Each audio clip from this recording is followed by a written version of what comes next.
Olá a todos e a todas. Eu sou o professor Walter Alnis Bezerra, do Departamento de Filosofia da Faculdade de Filosofia, Letras e Ciências Humanas da Universidade de São Paulo. E este é o nosso curso de Filosofia e História da Ciência Moderna. É uma disciplina que é oferecida em nível de graduação pelo Departamento de Filosofia da USP, ministrada por mim, professor Walter. Este é o quarto vídeo da nossa série.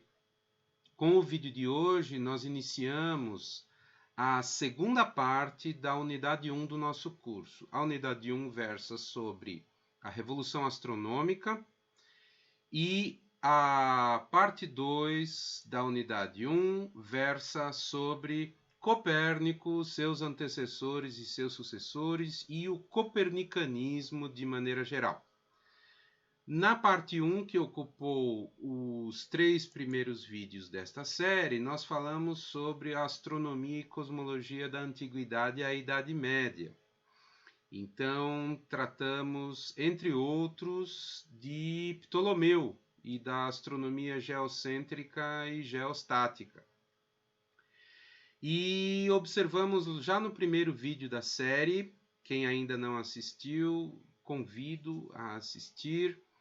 Já no primeiro vídeo da série, eu observei que, para compreender devidamente as implicações, o significado, o impacto e o conteúdo da Revolução Astronômica dos séculos XVI e XVII, é preciso se familiarizar com o panorama da astronomia e da cosmologia que existia anteriormente a Copérnico. Então, para conhecer o pano de fundo em relação ao qual Copérnico e os outros autores da Revolução Astronômica se posicionavam. Tendo feito isso nos 3 primeiros vídeos da série, hoje então nós passamos a falar de Copérnico. Eu apresento aqui para vocês, à guisa de introdução, um diagrama aqui dos nossos slides apresentando a explicação dada para o movimento aparentemente retrógrado de planetas na abóbada celeste em termos do modelo geocêntrico à esquerda e em termos do modelo heliocêntrico representado à direita. Estes slides que eu estou projetando e vou utilizar na aula de hoje, estão disponíveis aqui na página da nossa disciplina, Filosofia e História da Ciência Moderna. Vocês veem aqui na parte superior esquerda da tela o endereço dessa página, bit.ly/FHCM2020. Então, nessa página, vocês encontram todos os vídeos anteriores e encontrarão os vídeos novos, inclusive este, que forem sendo colocados online na página. E encontram também os slides da parte 1, da unidade 1, dos quais eu já tratei, e estes slides que eu vou utilizar a partir de hoje, da parte 2, né, sobre Copérnico e o copernicanismo. E vão encontrar também outros textos que nós já utilizamos e vamos utilizar, inclusive o texto do Gêmeos, que utilizamos no terceiro vídeo, no vídeo anterior da série, e o texto do Cohen, que vamos utilizar hoje. O texto do Copérnico, o prefácio sobre as revoluções, o De Revolutionibus, e os capítulos 7 a 10 do Sobre as Revoluções, que já foram tema de uma atividade passada aqui no curso para os alunos matriculados no curso, e que também esses 2 trechos do De Revolutionibus eu vou retomar hoje. E também encontram os textos complementares referidos nos slides, tanto da parte 1, que já apresentamos, quanto da parte 2, que estamos iniciando hoje, e links para materiais adicionais, né? Então aqui, também no rodapé da página, vocês encontram o endereço bit.ly/FHCM 2020. E novos textos e novos slides e novos materiais, novos vídeos, novos avisos serão acrescentados a essa nossa página da disciplina de Filosofia e História da Ciência Moderna. Então, voltando aqui aos slides, vocês veem aqui na tela a explicação geocêntrica para a segunda desigualdade, a chamada segunda desigualdade, a aparente retrogradação dos movimentos dos planetas na abóbada celeste durante determinados períodos do ano, né? E essa retrogradação era explicada no modelo geocêntrico pela composição de movimentos circulares do deferente e do epiciclo, a Terra estando no centro e o Sol e os demais planetas, e também a Lua, Mercúrio, Vênus, Marte, Júpiter, Saturno, orbitando em torno da Terra. Então, a aparente retrogradação, vocês veem aqui no diagrama do lado esquerdo, era explicada por meio dessa composição de movimentos circulares. Então, durante curtos períodos, o movimento parecia inverter o sentido. Parecia ser um movimento retrógrado para depois retomar o movimento para frente. Já no modelo heliocêntrico que nós vamos discutir hoje, a explicação dada é diferente. O Sol está no centro do sistema, no centro do universo, né? E a Terra e todos os demais planetas orbitam o Sol, giram em torno do Sol, executam movimento de translação em torno do Sol. E como nós vamos ver, a retrogradação aparente, né, que vocês veem aqui nesse quadrinho destacado dentro do diagrama do lado direito na tela, a aparente retrogradação então será explicada por uma inversão de sentido aparente da linha divisada. A linha divisada que liga um observador na Terra que está em translação em torno do Sol, ao planeta observado. Aqui no exemplo, o planeta Saturno, né? Então, devido à diferença de tamanho das órbitas, devido à diferença de velocidade, ocasionalmente acontecem, então, essas inversões do sentido aparente de movimento dessa linha divisada que conecta um observador na Terra ao planeta observado, aqui Saturno. E isso é que explica o aparente movimento retrógrado em alguns trechos, né? Isso, em resumo, então, é a diferença entre os mecanismos para explicar a retrogradação. A retrogradação era bem explicada do ponto de vista quantitativo. As posições observadas dos astros eram bem explicadas pelo sistema ptolomaico já, pelo sistema geocêntrico geostático. Então, nesse sentido, do ponto de vista de reproduzir as configurações observadas dos astros na abóbada celeste, o sistema ptolomaico era bem sucedido.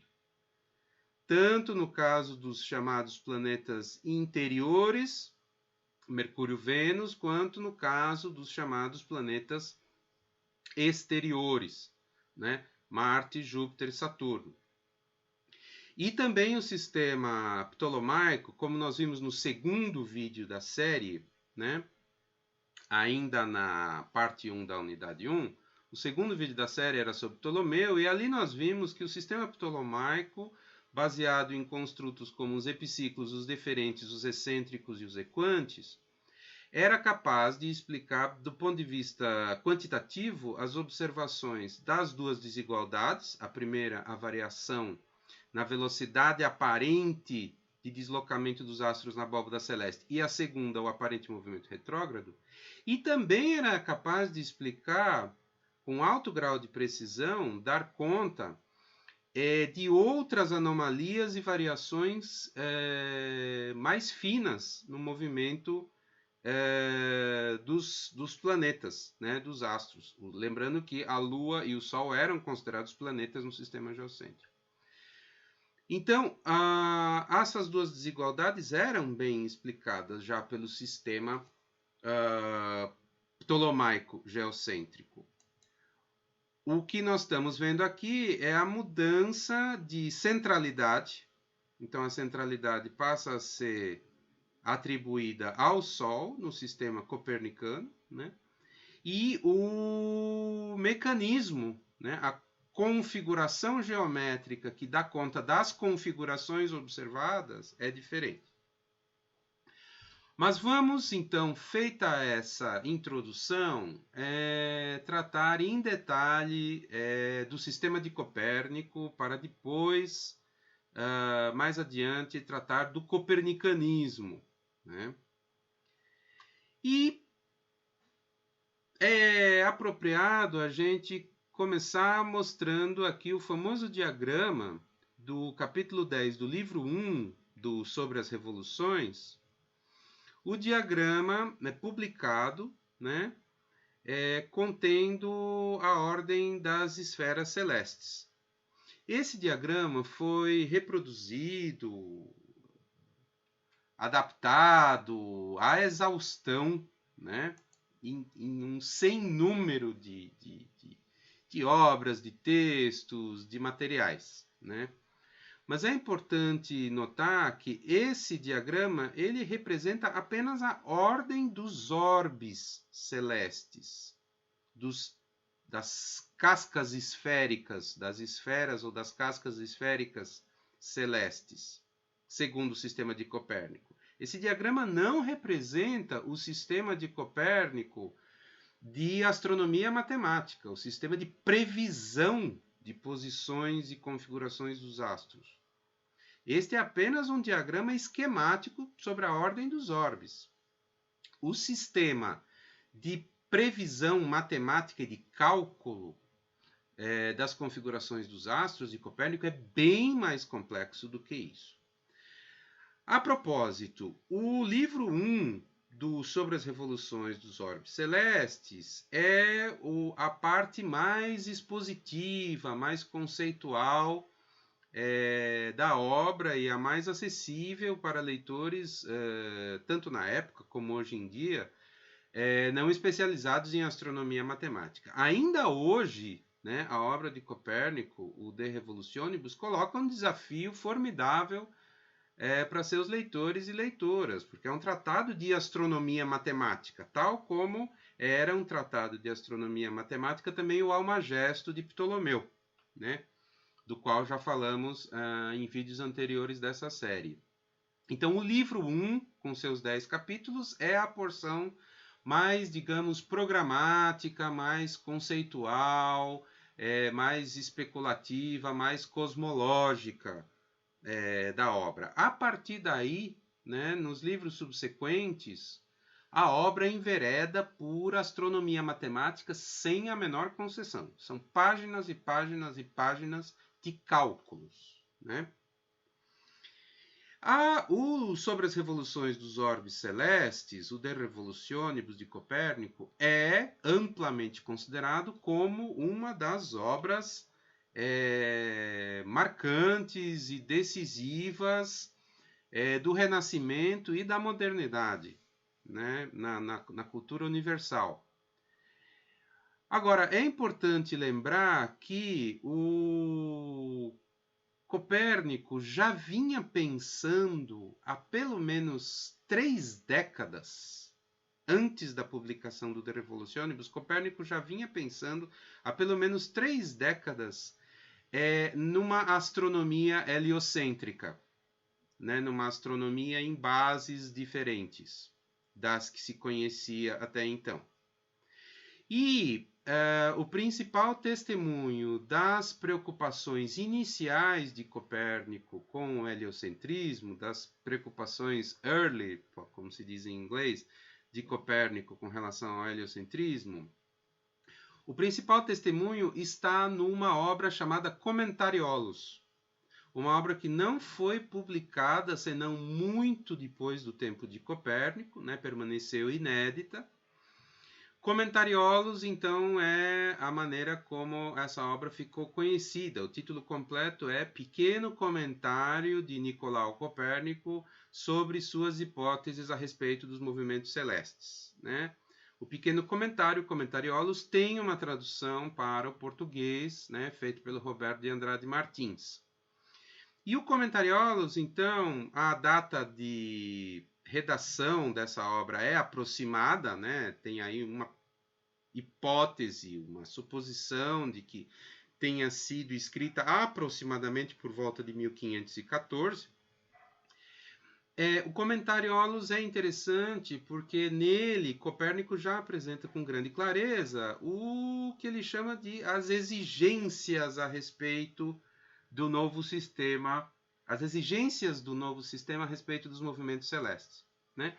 Então, lendo essas exigências ou postulados, a gente poderia dizer numa linguagem ligeiramente anacrônica, de Copérnico. Primeira exigência: não existe um centro único de todos os orbes celestes ou esferas.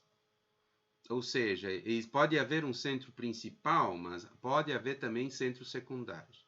Segunda exigência: o centro da Terra não é o centro do mundo, mas apenas o da gravidade e do orbe lunar. Então, a Lua é um companheiro de viagem para a Terra, né? Em seu movimento. E note, a Terra também é o centro da gravidade. Já comentamos, né, nos vídeos anteriores que a revolução astronômica ela acarreta também a necessidade de uma física diferente. Não só de uma astronomia e de uma cosmologia, mas também de uma física diferente da física até então disponível, que era basicamente a física aristotélica, muito bem articulada e desenvolvida.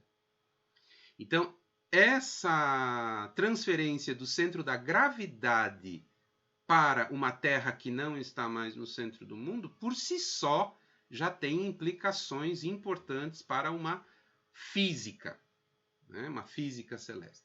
Terceira exigência: todos os orbes giram em torno do Sol como se ele estivesse no meio de todos. Portanto, o centro do mundo está perto do Sol. Todos os orbes, exceto o orbe da Lua, né? Bem entendido. Note que Copérnico escolhe essa forma de redação. O centro do mundo está perto do Sol. Ele tem o cuidado de não dizer que o Sol está exatamente no centro, mas que o centro do mundo, do universo, do cosmos, está perto do Sol. Mas ele deixa em aberto que não haja essa coincidência perfeita. Quarta exigência: a razão entre a distância do Sol à Terra e a altura do firmamento, ele quer dizer com isso a distância até o orbe mais externo das estrelas fixas, a razão entre a distância do Sol à Terra e a altura do firmamento é menor do que a razão entre o raio da Terra e a sua distância ao Sol. E com muito mais razão, esta é insensível confrontada com a altura do firmamento. Ou seja, essa quarta exigência já está anunciando que a escala de distâncias do cosmos há de ser muito maior do que até então se pensava.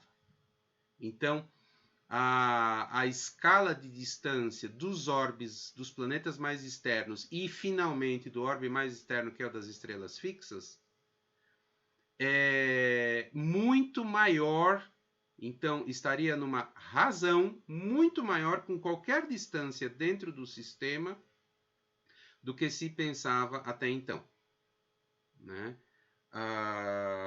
E isso também, por si só, já é uma modificação cosmológica importante, porque depois nós vamos ver que um dos argumentos contra o heliocentrismo se baseava justamente nessa quarta exigência. O argumento anti-heliocêntrico rezava que Se o Sol estivesse no centro e não a Terra, isso acarretaria um cosmos de dimensões muito exageradas, por assim dizer.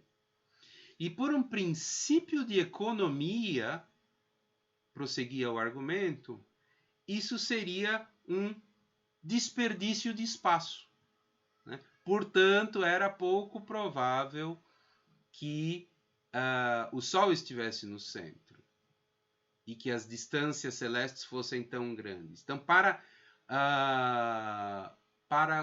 os esquemas conceituais, os esquemas mentais, para a mentalidade cosmológica da Antiguidade e da Idade Média, parecia contradizer o princípio de simplicidade e princípio de economia, que o universo fosse tão grande como teria que ser no caso de um sistema heliocêntrico. Mas voltaremos a isso mais adiante.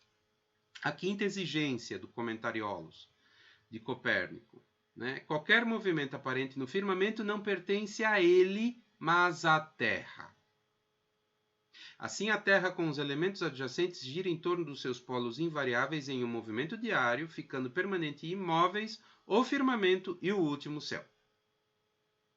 Então, essa quinta exigência vai trazer consigo uma reviravolta epistemológica, né? Ou seja, os movimentos aparentes são exatamente isso que diz o nome, são aparências, e aparências criadas pelo quê? Pelo movimento da Terra, que agora não está mais no centro e agora se move, e gira e executa movimento de translação em redor do Sol. Então, há uma redefinição, na expressão do professor Pablo Mariconda, uma redefinição do lugar do observador nesse novo sistema. O observador deixa de estar numa posição privilegiada e passa a estar imbuído, animado de movimento, tal como todos os demais corpos do cosmos. Então, os movimentos aparentes agora terão que ser reconstruídos não mais em relação a um observador no centro, mas sim em relação ao observador em movimento. Então, a quinta exigência tem implicações, ela aponta para a necessidade de uma epistemologia diferente, que repensa o papel e o lugar do sujeito, do observador. A sexta exigência: qualquer movimento aparente do Sol não é causado por ele, mas pela Terra e pelo nosso orbe. O orbe no qual a Terra está aninhada e se move, com o qual giramos em torno do Sol como qualquer outro planeta. Assim, a Terra é transportada por vários movimentos. Está aqui de novo, fazendo um parêntese, está aqui de novo uma demanda forte que aponta para a necessidade de uma física diferente. Então, a Terra é um corpo como qualquer outro corpo do cosmos, e além do mais, a Terra é transportada por vários movimentos. Então, é preciso repensar como podemos descrever processos físicos e como podemos descrever aparências observadas a partir de uma Terra que é animada, que é transportada por vários movimentos simultaneamente. A sétima exigência: os movimentos aparentes de retrogressão e progressão dos errantes, ou seja, dos planetas, não pertencem a eles, mas à Terra. Apenas o movimento desta é suficiente para explicar muitas irregularidades aparentes no céu. Foi o que nós comentamos quando projetamos esses dois diagramas, essa comparação entre os dois diagramas. A descrição geocêntrica da retrogradação e a descrição heliocêntrica da retrogradação. Então, está aqui afirmado, na sétima exigência do Comentariolos, que os movimentos aparentes de retrogressão e progressão não pertencem aos próprios planetas, mas à Terra. Então, é a Terra, no seu movimento de translação, que faz com que nós observemos aparente retrogressão. Os planetas continuam caminhando para frente nas suas translações, respectivas. Aqui, mais uma passagem do próprio texto sobre as revoluções, em que Copérnico trata explicitamente, uma passagem famosa, em que ele trata dessa redefinição do lugar do observador. Escreve Copérnico. Eu estou citando aqui a tradução publicada em Portugal, né? A tradução feita por Dias Gomes e Domingues, publicada pela Gulbenkian, a edição portuguesa. Escreve Copérnico: se considerarmos a questão do movimento ou imobilidade da Terra mais atentamente, veremos que não está de modo algum resolvida. E por isso, incontestavelmente, não deve ser posta de lado. É que, de uma maneira geral, toda mudança de posição que se vê ou é devida ao movimento da coisa observada, ou do observador, ou então, seguramente, de um e de outro.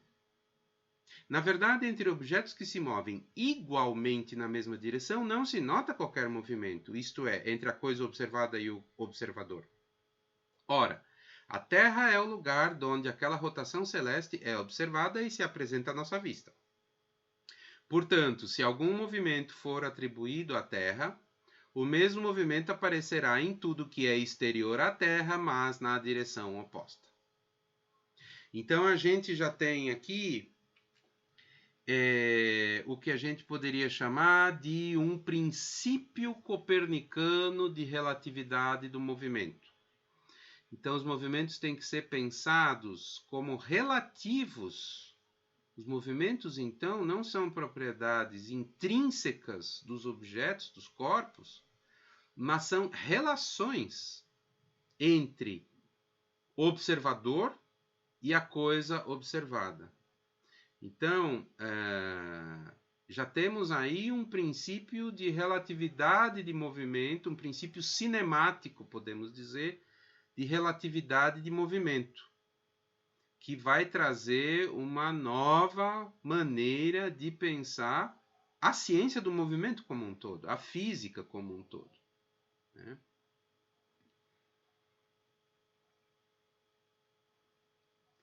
Então, como eu já comentei em ocasiões anteriores, nos vídeos anteriores desse curso, a revolução astronômica não se fecha em si mesma, mas ela aponta, ela remete para a necessidade de uma revolução na física também, de uma nova ciência do movimento, que seja compatível e dê fundamentação e apresente coerência com os novos modelos astronômicos e cosmológicos. Vamos, por um instante, considerar um pouco o texto do próprio Copérnico. Eu estou mostrando aqui para vocês agora o prefácio. O prefácio sobre as revoluções dos orbes celestes. Aqui na tradução portuguesa. Ampliando um pouco aqui. E eu gostaria de chamar a atenção para alguns pontos aqui no prefácio de Copérnico ao De Revolutionibus. Como eu já observei, o De Revolutionibus tem 2 prefácios. Esse de Copérnico e o outro que é devido a Andreas Osiander, que é o famoso prefácio conhecido como instrumentalista da obra, né? O Copérnico faz referência, vocês veem aqui no lado esquerdo da tela, o Copérnico faz referência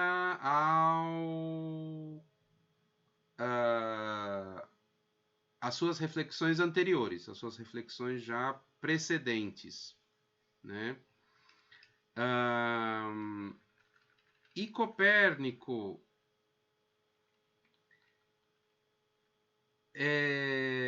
faz algumas considerações sobre o panorama da astronomia predominante até então. Então, aqui na página 7, na coluna da direita da tela que vocês estão vendo agora, mais ou menos na parte superior da tela, Copérnico escreve o seguinte: não quero que Vossa Santidade ignore que nenhum outro motivo me levou a pensar num método diferente de calcular os movimentos das esferas do universo, senão o fato de ter verificado que os matemáticos não estão de acordo consigo próprios na investigação de tais movimentos. É que, em primeiro lugar, eles se encontram de tal maneira inseguros quanto ao movimento do Sol e da Lua, que nem a duração regular do ano corrente são capazes de explicar e formular. Em segundo lugar, ao determinarem os movimentos das esferas do universo e dos 5 planetas, não usam até dos mesmos princípios e premissas que nas demonstrações dos movimentos e revoluções aparentes. Com efeito, uns apenas se servem de círculos concêntricos e outros de círculos excêntricos e de epiciclos, com os quais, porém, não atingem completamente o que pretendem. É que aqueles que se baseiam nos círculos concêntricos, embora tenham demonstrado que a partir deles se podem estabelecer alguns variados movimentos, não puderam, apesar disso, tirar daí nenhuma certeza que desse segura resposta aos fenômenos. Quanto àqueles que imaginaram os círculos excêntricos, embora pareçam ter dado em grande parte solução aos movimentos aparentes com cálculos apropriados, admitiram, no entanto, por vezes, muitos daqueles que parecem opor-se aos princípios fundamentais acerca da regularidade do movimento. Também não conseguiram descobrir ou concluir, a partir desses círculos, um fato de mais interesse, ou seja, a forma do universo e a justa simetria das suas partes. Mas aconteceu-lhes, a esses astrônomos anteriores, aconteceu-lhes como alguém que fosse buscar a diferentes pessoas, mãos, pés, cabeça e outros membros, perfeitamente apresentados, sem dúvida, mas sem formarem um corpo uno e sem qualquer espécie de correspondência mútua entre si, de tal maneira que resultaria deles mais um monstro do que um homem. E assim, no processo de demonstração, a que chama um método, verifica-se que deixaram de fora algumas das condições necessárias ou incluíram nele alguma coisa estranha e que nada tinha a ver com a matéria. E isso não lhes teria de certeza acontecido se tivessem seguido princípios rigorosos. É que se as suas hipóteses admitidas não fossem falsas, tudo o que delas se conclui verificar-se-ia sem margem de dúvida. É possível que esteja confuso o que estou a dizer agora, mas tornar-se-á mais claro o que em seu devido lugar. Andando eu, pois, há muito tempo a meditar comigo nesta incerteza dos ensinamentos tradicionais das matemáticas acerca da dedução dos movimentos das esferas do universo, começou a desgostar-me o fato de que os filósofos não terem conhecimento firme de nenhuma explicação da máquina do mundo, que por nossa causa foram construída pelo mais qualificado e modelar artista de todos. Eles que, aliás, fazem, afinal, profundas investigações a respeito das mais minuciosas coisas deste universo. Então, esse texto vocês podem encontrar aqui na página da nossa disciplina, mostrando aqui o prefácio de Copérnico e também os capítulos 7 a 10 do livro 1 estão disponíveis ali na página da nossa disciplina, nesse endereço que vocês estão vendo aí na tela. Então, aí nesse trecho do prefácio de Copérnico, nós estamos vendo parte das motivações conceituais que levaram Copérnico a propor um novo sistema de astronomia, um sistema heliocêntrico. Há uma leitura bastante difundida, bastante popular, bastante consagrada até em história da astronomia a respeito do papel de Copérnico, que é aquela devida ao Thomas Kuhn, né? Thomas Kuhn, autor de A Estrutura das Revoluções Científicas, obra publicada na primeira edição em 1962 e a segunda edição em 1969 para 1970. Mas o Thomas Kuhn já havia publicado em 1957 uma obra que se tornou bastante famosa e até hoje é bastante lida e citada, chamada A Revolução Copernicana. Mesmo em textos posteriores, entrevistas, depoimentos, o Thomas Kuhn mesmo já comenta que foi em grande parte em função das reflexões a que ele foi levado enquanto escrevia a Revolução Copernicana que ele foi levado a repensar toda uma imagem filosófica de ciência, que depois ele apresentaria no livro A Estrutura das Revoluções Científicas. Então, Kuhn já propõe uma leitura, né, da Revolução Copernicana, que depois ele passaria a limpo, digamos assim, na estrutura das revoluções científicas, a revolução astronômica, entendida como uma quebra de paradigma, uma substituição de paradigma, com tudo aquilo que uma quebra de paradigma, com todas aquelas características que uma quebra de paradigma, uma mudança paradigmática apresenta na imagem filosófica de ciência kuhniana, ou seja, a substituição, a ruptura com um paradigma anterior em virtude de uma crise essa que é deflagrada, que ela é elicitada pelo acúmulo de anomalias significativas no paradigma anterior. Essa crise, então, levaria a uma paralisação da atividade de pesquisa normal, a chamada ciência normal, com a solução de problemas, quebra-cabeças, puzzles, como diz o Thomas Kuhn. E a revolução científica, então, seria uma mudança conceitual abrupta, né, a substituição global e relativamente rápida de um paradigma por outro, dentro da preferência da comunidade científica. E a comunidade científica abraça, então, um novo paradigma que é incomensurável com o anterior, né? Tem novos exemplares compartilhados, que são soluções exemplares, arquetípicas, né? Soluções modelares de problemas, nova lista e novos pesos e novas prioridades de problemas de investigação, novos valores, novos pressupostos metafísicos, novos critérios, novas regras metodológicas, novos procedimentos experimentais e observacionais. Na verdade, o Thomas Kuhn chega a dizer que até os dados mudam numa mudança paradigmática, e no limite o Thomas Kuhn escreve que no bojo do novo paradigma, após uma revolução, os cientistas passam a praticar a ciência, de certa maneira, num mundo diferente, como se estivessem num mundo diferente. Então, essa, de maneira muito resumida, é a imagem, a descrição que o Thomas Kuhn faz de uma revolução científica. E o Thomas Kuhn, então, lê a astronomia copernicana como uma revolução nesses termos, né? Uma substituição paradigmática.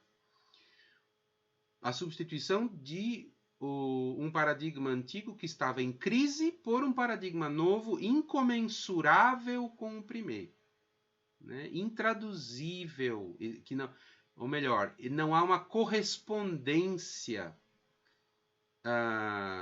bionívoca entre os conceitos e categorias do antigo paradigma e os conceitos e categorias do novo paradigma. Thomas Kuhn expressa isso numa passagem da Estrutura das Revoluções Científicas. Eu vou agora projetar para vocês aqui.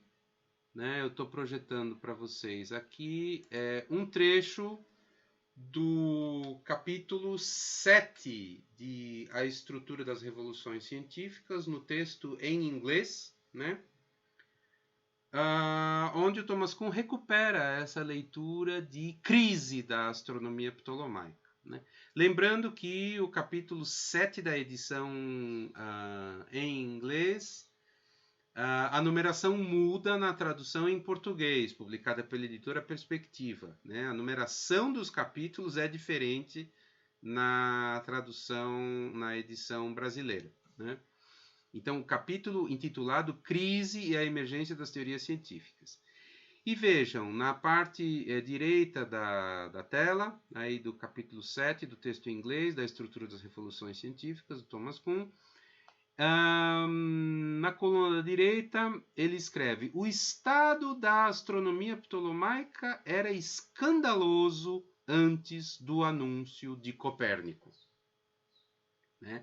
A astronomia ptolomaica encontrava-se num estado escandaloso antes da publicação de Copérnico. E um pouco mais adiante, vejam aqui, página 68 do texto em inglês, da Estrutura das Revoluções Científicas.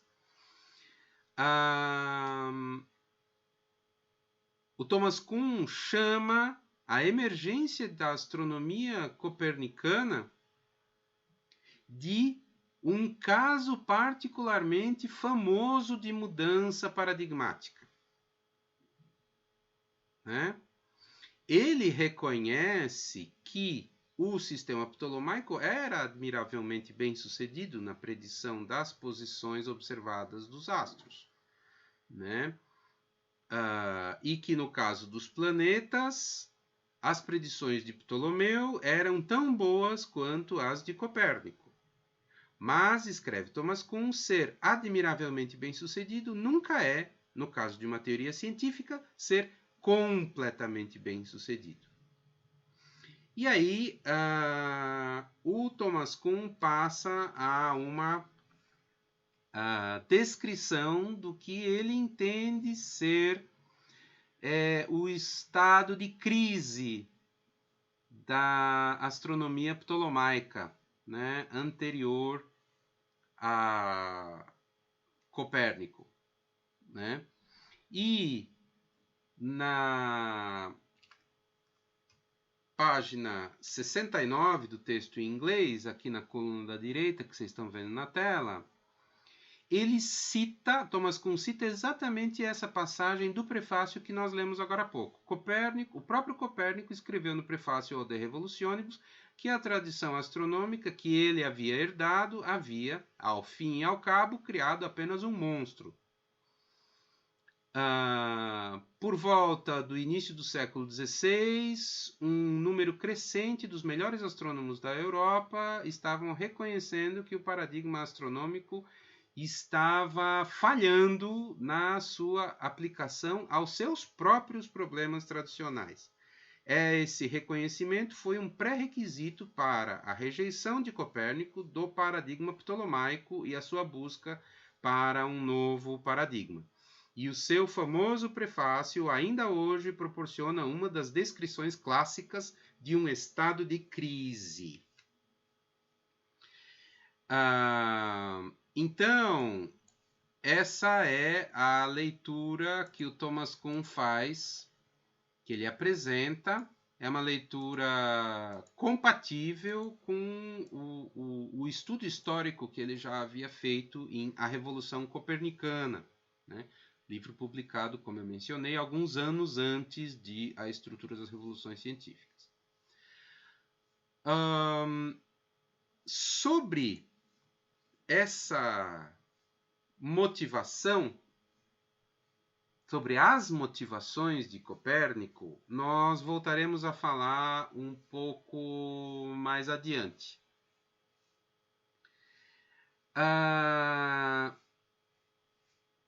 Eu gostaria de mencionar, antes disso, né, antes de voltar ao tema das motivações copernicanas, né, e investigar se de fato as motivações copernicanas passavam pelo reconhecimento de uma suposta situação de crise e acúmulo de anomalias do paradigma antigo. Antes de passar para isso, eu queria mencionar brevemente alguns argumentos anticopernicanos. Como eu mencionei já no vídeo anterior, o terceiro vídeo desta série, começa a aparecer, né, em autores medievais e em autores do Renascimento. Nós já vimos alguns exemplos disso e vamos ver outros. Começa a surgir a possibilidade de certas dissidências, por assim dizer, em relação à ortodoxia da física e da cosmologia aristotélica e da cosmologia platônico-aristotélica e da astronomia ptolomaica. Alguns autores começam a exercer uma certa liberdade, uma certa desenvoltura, começam a sopesar argumentos em prol e contra o movimento da Terra e em prol e contra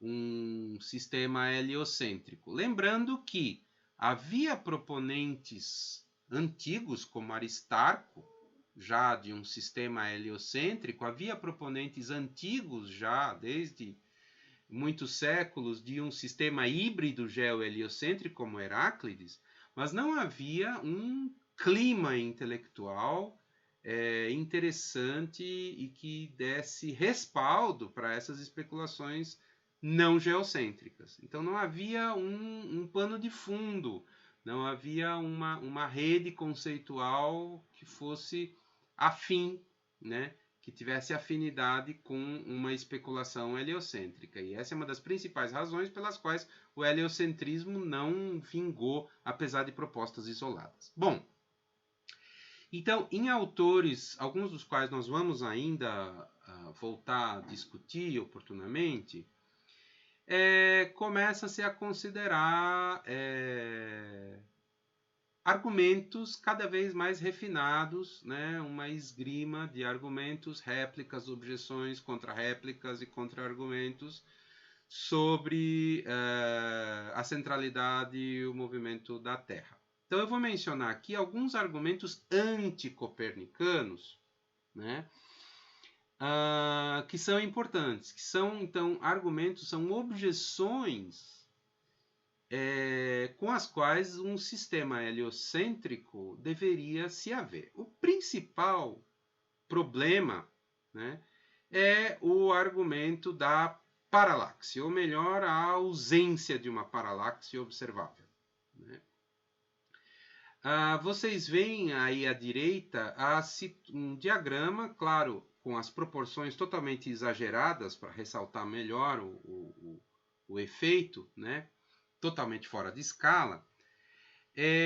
Num sistema heliocêntrico com a Terra executando um movimento de translação em redor do Sol, deveria haver uma mudança da linha divisada que conectasse um observador nessa Terra em translação com uma estrela, uma determinada estrela, e com o fundo das chamadas estrelas fixas, né, que estariam ali naquele orbe mais exterior do cosmos, né? Pois o fundo de estrelas fixas que um observador registraria num ponto da órbita terrestre e num outro ponto 6 meses depois, quando a Terra estivesse no lado oposto da sua trajetória em redor do Sol, o fundo de estrelas fixas deveria ser diferente, porque a linha divisada mudaria de ângulo, como vocês veem aí na ilustração. Então, esse ângulo, né, esse ângulo θ, que está aparecendo aí indicado no diagrama, seria a paralaxe estelar.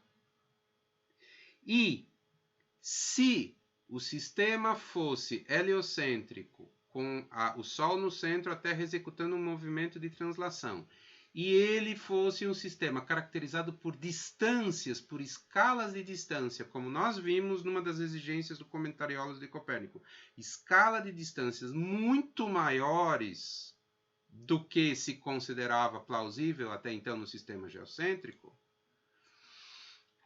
dever-se-ia observar uma paralaxe estelar. Então, deveria ser possível medir esse ângulo e observar essa modificação no pano de fundo de estrelas fixas, né, em relação a uma dada estrela observada qualquer. No entanto, rezava a objeção, rezava o argumento, não parece haver tal paralaxe observável e mensurável. Portanto, não deve ser o caso, concluía o argumento, não deve ser o caso que o Sol esteja no centro e a Terra gire em torno dele, porque não se observa tal paralaxe. O problema é que as paralaxes estelares existem. A construção aqui do diagrama está correta, mesmo com a escala exagerada, né? A construção está correta, as paralaxes existem. Só que elas são extremamente diminutas para serem observadas a olho nu. Então, considerando a estrela Próxima Centauri, que é a estrela mais próxima de nós, então pela construção geométrica é a que deveria ter a maior paralaxe. A estrela mais próxima de nós é aquela onde seria mais fácil observar essa modificação e medir esse ângulo da paralaxe. Ora, no caso da Próxima Centauri, o ângulo é de 0,77 segundos de arco. Então, menos de 1 segundo de arco, sendo que 1 segundo de arco é igual a 1 sobre 3.600 avos de 1 grau. Lembrando, então, que a abóbada celeste de uma beirada, né, da abóbada celeste observada a outra, do poente ao nascente, considerando o ângulo linear, o ângulo é de 180 graus. Né? Metade da esfera celeste a gente conseguiria observar. Né? Descontando questões de relevo, topografia, montanhas, edifícios, difração da luz próximo da superfície da Terra, etc. 180 graus seria o máximo ângulo que a gente consegue observar. 360 graus toda a abóbada celeste, considerando um círculo máximo. Considere 1 grau e considere agora 3.600 avos de grau. A paralaxe da Próxima Centauri é ainda menos do que 1 segundo de arco. Então, não admira que essa paralaxe não pudesse ser observada, né? A primeira paralaxe estelar foi medida somente em 1838 pelo Bessel, o astrônomo e físico matemático Bessel, né? No caso da estrela Cisne 61, já com telescópios bastante sofisticados, né? Então, a explicação, a réplica copernicana poderia ser que as estrelas fixas estão a uma distância imensa, né? Ele usa o termo immensum em latim, de uma ordem de grandeza muito maior do que se supunha até então, e é por isso que não se observam as paralaxes estelares a olho nu. Mas então, aí vem uma contra-réplica geocêntrica. Haveria então um imenso espaço vazio entre o orbe do último planeta e a esfera das estrelas. A escala teria que ser ainda mais desmesuradamente grande do que se supunha. E aí, então, rezava essa contra-réplica, né? Contra-réplica geocêntrica ao heliocentrismo.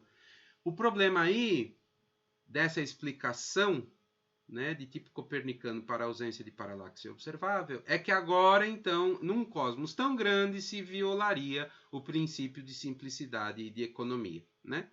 Em linguagem coloquial, haveria um grande desperdício de espaço, né? Um grande desperdício de espaço num cosmos desse tipo.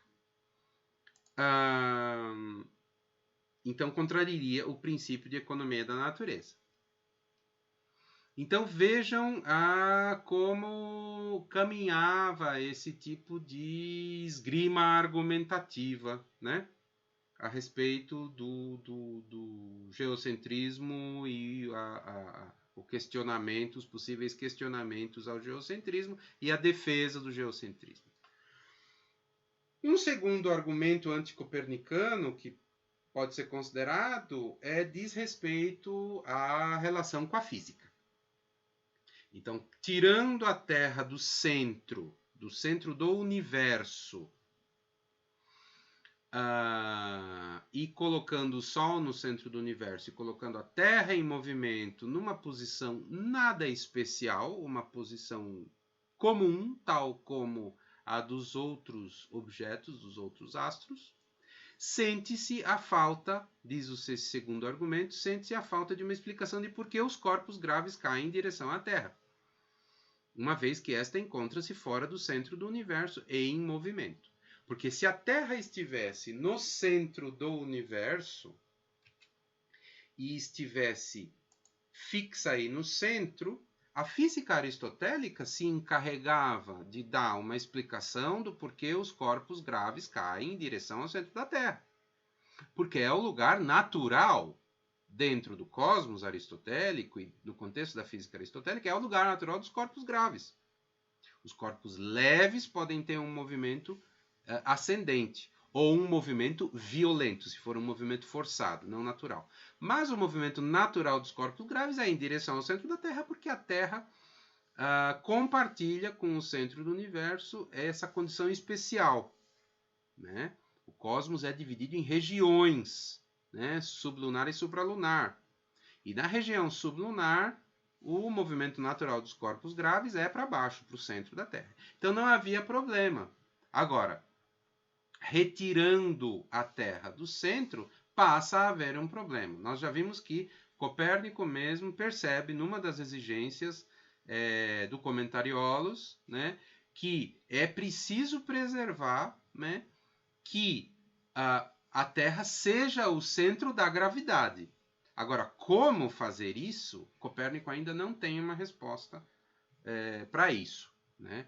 Ainda está por fazer, está por completar, está por formular uma física que seja compatível, então, com a queda dos corpos graves em direção à Terra, uma vez que a Terra não está mais no centro. Um terceiro argumento anticopernicano é um argumento de compatibilidade, né? É um desdobramento do segundo argumento.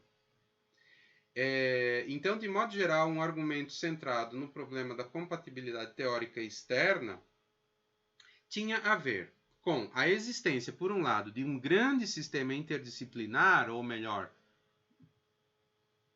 na verdade, interdisciplinar, porque a fragmentação disciplinar ainda nem era uma realidade, né, na ciência antiga, a fragmentação disciplinar tipicamente moderna, mas enfim, usando esse termo ligeiramente anacrônico interdisciplinar, o sistema aristotélico proporcionava essa grande rede conceitual, esse grande sistema de ideias, coerente, bem articulado, incluindo física, metafísica, lógica, metodologia, biologia, psicologia, biologia e psicologia, termos também anacrônicos, né?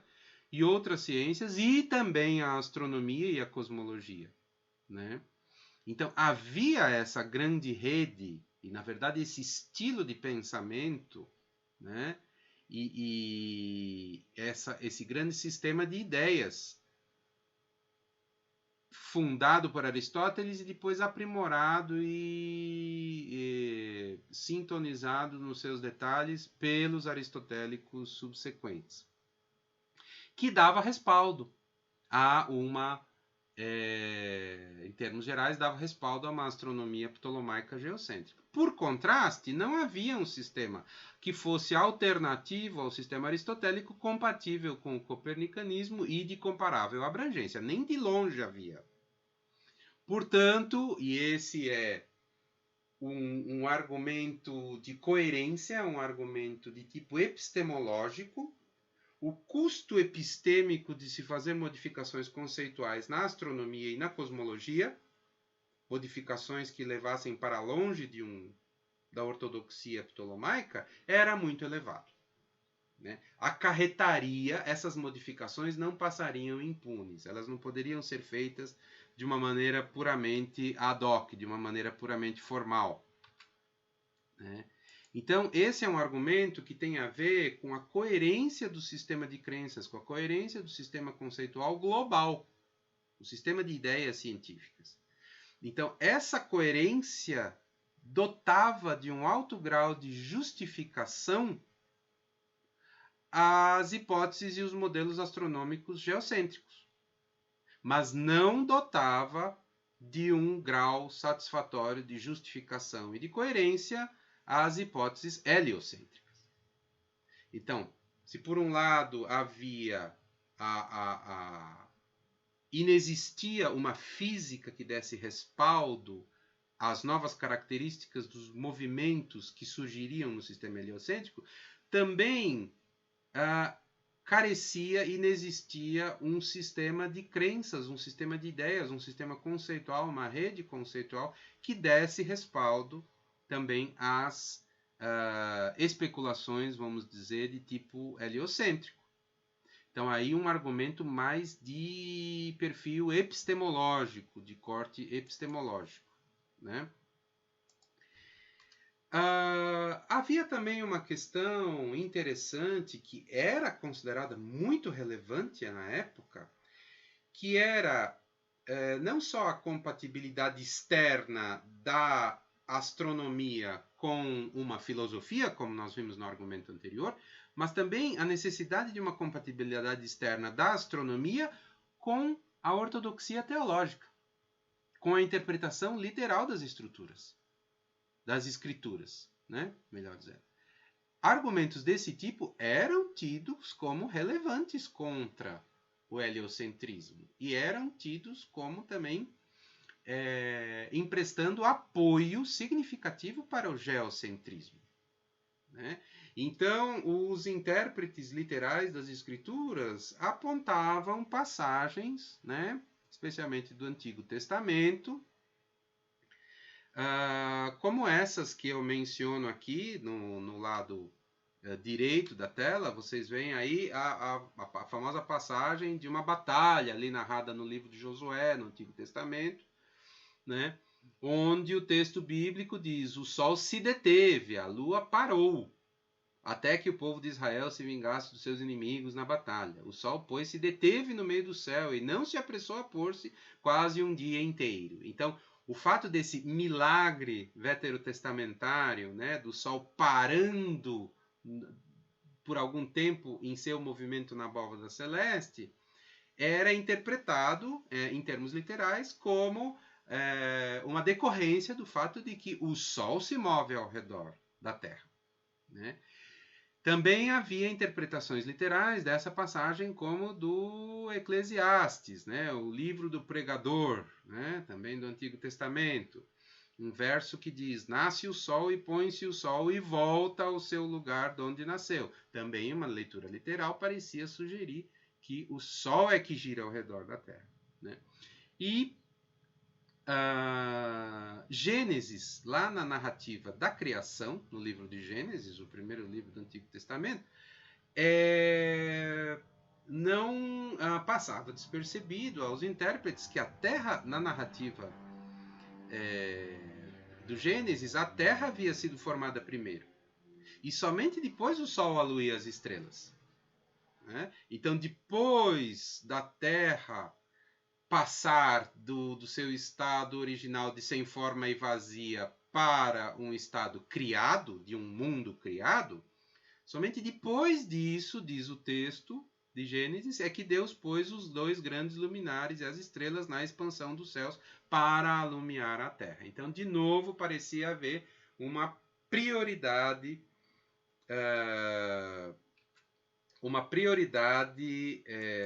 da posição da Terra, né? E então o Sol, a Lua e as estrelas teriam esse movimento subordinado, digamos assim. Eles é que se deslocariam ao redor da Terra, e não o contrário. né?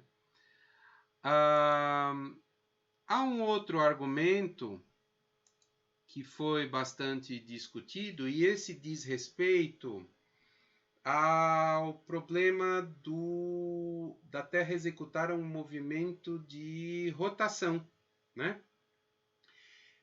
Eu já comentei, né, argumentos a respeito pró e contra o movimento da Terra no vídeo anterior, né, nos vídeos anteriores. E aqui a gente pode retomar um deles, né, que o nosso filósofo medievalista brasileiro Carlos Arthur Ribeiro do Nascimento chama de o temível argumento da extrusão, né? Então, esse é um argumento não contra o heliocentrismo, mas sim contra o movimento da Terra, né? Que era parte, né, a tese do movimento da Terra, era parte do sistema copernicano, a Terra executando tanto o movimento de rotação quanto o movimento de translação em redor do Sol. Então, se a Terra se movesse, né, se ela estivesse animada de movimento diurno de rotação, os corpos que jazem sobre a Terra, de acordo com esse argumento, deveriam ser projetados violentamente para fora dela. Mesmo edifícios e objetos grandes seriam expelidos para fora da Terra por uma ação de tipo centrífugo. Então, se a Terra girasse, tudo, né, árvores, animais, barcos, edifícios, pessoas teriam que ser projetadas, né, extrudadas, né, para fora da Terra.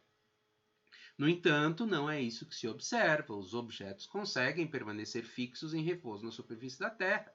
E mesmo objetos aparentemente muito leves, como um grão de pólen ou um grão de areia, quando suspendido no ar, caem placidamente de volta ao chão, né? Então, uma vez que não é essa extrusão que se observa, a Terra deve estar imóvel, né? Note que eu usei a expressão aqui nos slides que estão aparecendo no vídeo, eu usei um termo genérico, uma ação de tripocentrífugo, né?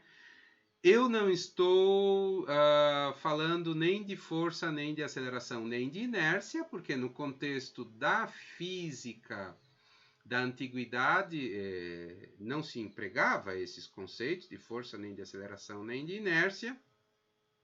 E tampouco o conceito de, abre aspas, força centrífuga, fecha aspas, né? Que, mesmo aos olhos da física clássica, é um conceito errôneo, né? Não existe uma força centrífuga, apesar de existir essa expressão popularmente, né? O que existe é a inércia, né?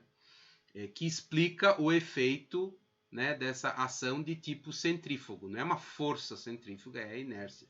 E é também o que explica, por exemplo, o funcionamento de um aparelho como uma centrífuga, uma ultracentrífuga num laboratório de química, por exemplo, né, ou de biologia. No fundo, é a inércia, né?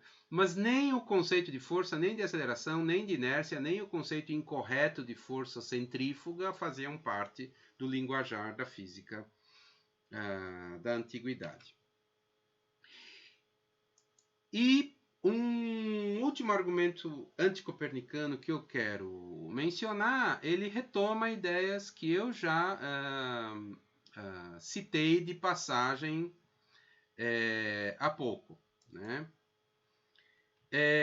Diz respeito à questão da simplicidade, né?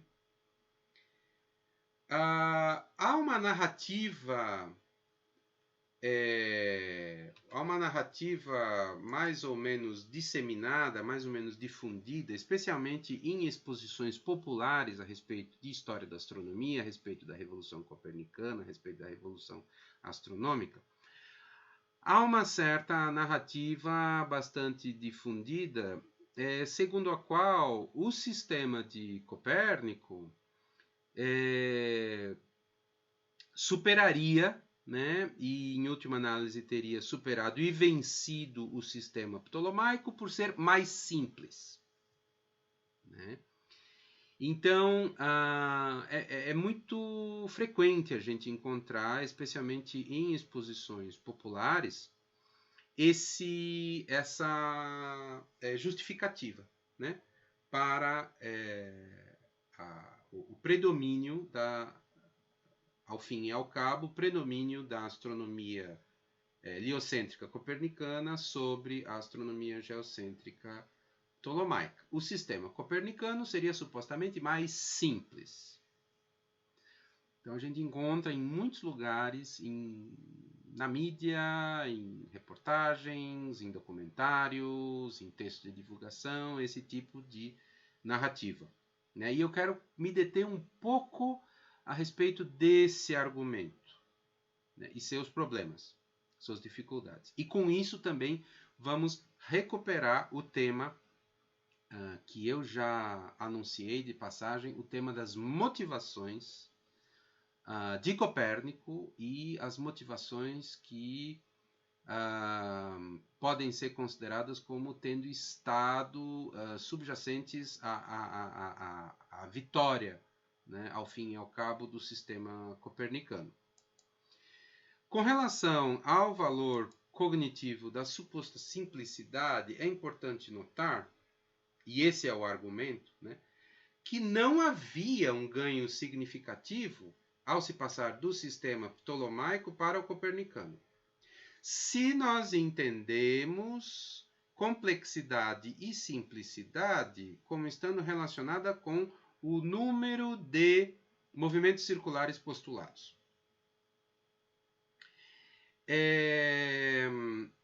Copérnico ainda necessita de epiciclos. Epiciclos que eram os dispositivos por excelência da astronomia ptolomaica.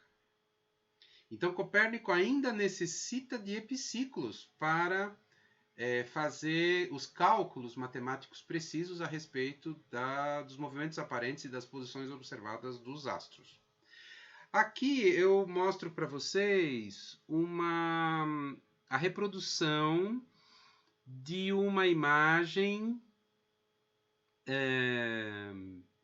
simplificada ainda, né, que provém de um livro do Bernard Cohen, O Nascimento de uma Nova Física. Esse livro e essa imagem foram citados, reproduzidos por uma historiadora da astronomia, que é a Barbara Becker, também num curso inclusive disponível online na internet, de introdução à história da astronomia, que ela chamou de Exploring the Cosmos, explorando o cosmos. Então, esse é um diagrama que provém lá do Bernard Cohen, um texto dos anos 60.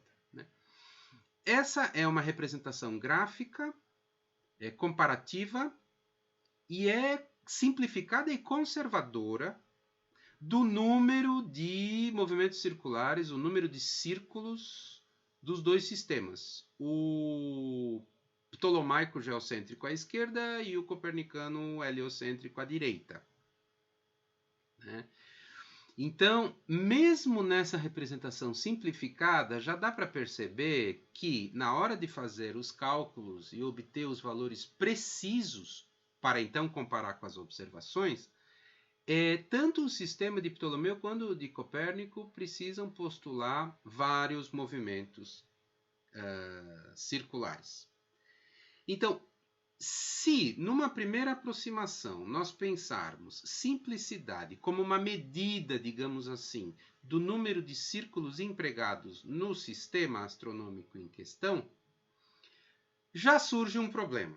Já nessa acepção, o sistema de Copérnico não é significativamente mais simples do que o sistema de Ptolomeu.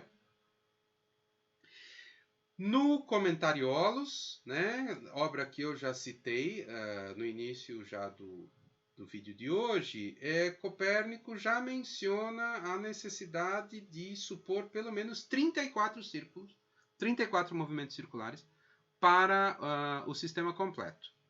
Isso já numa obra, como eu disse, inicial de Copérnico, uma obra early. Ele já supõe que é preciso pressupor 34 movimentos circulares. O Roberto de Andrade Martins, o tradutor, né, da edição brasileira do Comentariolos, ele tem um ensaio introdutório excelente, né, à obra, e nessa introdução ele faz uma comparação numérica. Quem também faz uma comparação numérica do número de círculos, uma comparação quantitativa, melhor dizendo, do número de círculos pressupostos por Copérnico e por Ptolomeu, é o Bernard Cohen, num livro já bem posterior, não é mais o Nascimento de uma Nova Física, de 67, mas sim o Revolution in Science. É um texto de 1985, um livro de 1985. Esse trecho do Bernard Cohen, do Revolution in Science, ele está disponível na nossa página, né? A nossa página aqui, que vocês estão vendo na tela. E esse trecho das páginas 111, 117 e 119 está disponível em PDF aí na página, né? Nesse endereço que vocês estão vendo aí. Então, abrindo esse arquivo, né, por um instante, vocês veem aí a tradução de 3 trechinhos aí do Revolution in Science, do Bernard Cohen. É uma tradução feita por mim e pelo Joaci Oliveira, né, ex-aluno de iniciação científica meu. E o Cohen escreve, então, o seguinte, sobre esse problema da simplicidade e da complexidade, se pensadas em termos de número de círculos.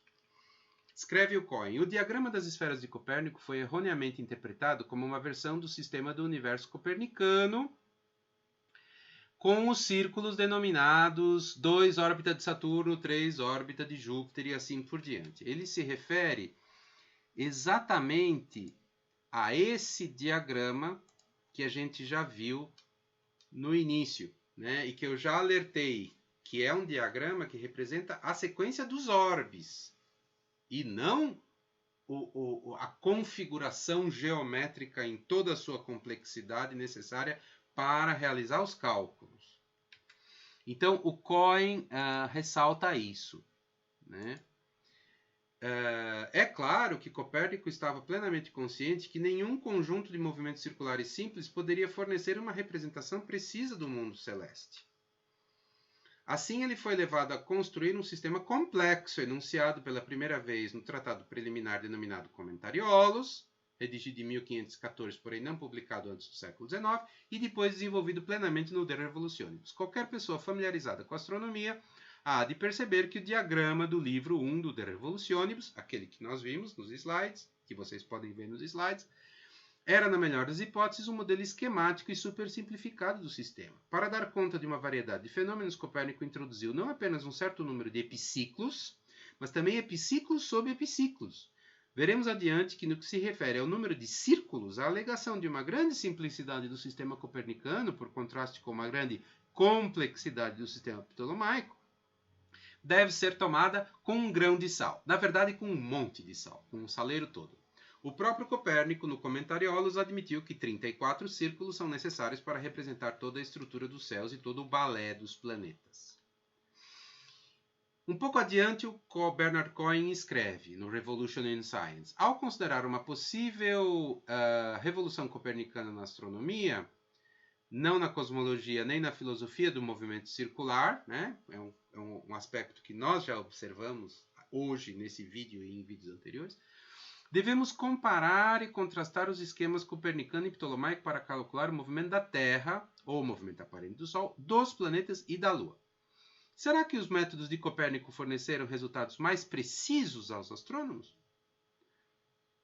Owen Gingerich, grande historiador da astronomia e especialista em Copérnico, Owen Gingerich, utilizou o computador para descobrir onde os planetas realmente estavam no século XVI e comparou esses resultados com aqueles dados pelos elaboradores de tabelas ptolomaicas do século XVI. Ele concluiu que os erros na longitude de Marte poderiam chegar a 5 graus. Porém, 5 graus de arco, né? Porém, ele assinala que, citando, em 1625, os erros copernicanos para Marte se aproximavam de 5 graus. Os copernicanos. como Kepler bem se queixou no prefácio das suas tabelas rudolfinas, fim da citação do Gingerich. Em resumo, os resultados copernicanos não eram numericamente melhores do que os ptolomaicos que eles pretendiam superar. Então, já aparecem aqui dois aspectos importantes. Primeiro, em termos de número de círculos, de movimentos circulares postulados para reproduzir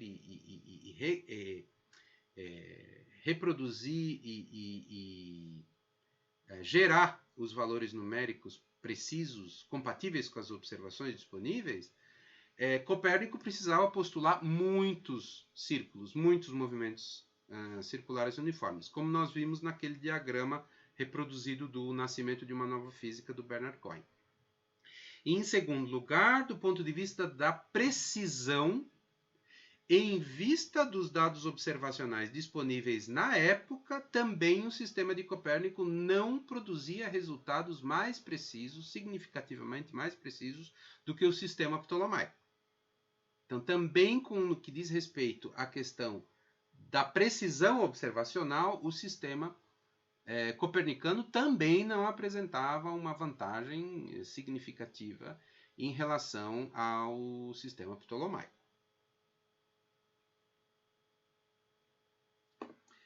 Prosseguindo com o Bernard Cohen, porque agora a questão da simplicidade e complexidade, entendida como número de círculos, fica ainda mais interessante.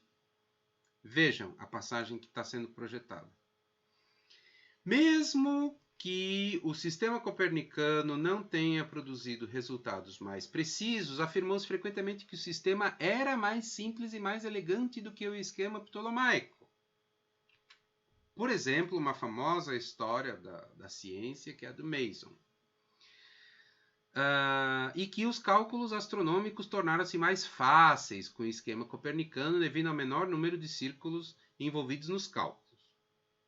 Fazendo um parêntese, isso é algo que não só aparece nesse texto de Mason, como eu já comentei, e em muitas outras exposições didáticas e de divulgação sobre a história da astronomia. Prosseguindo, o Bernard Cohen aqui no Revolution in Science, de 1985.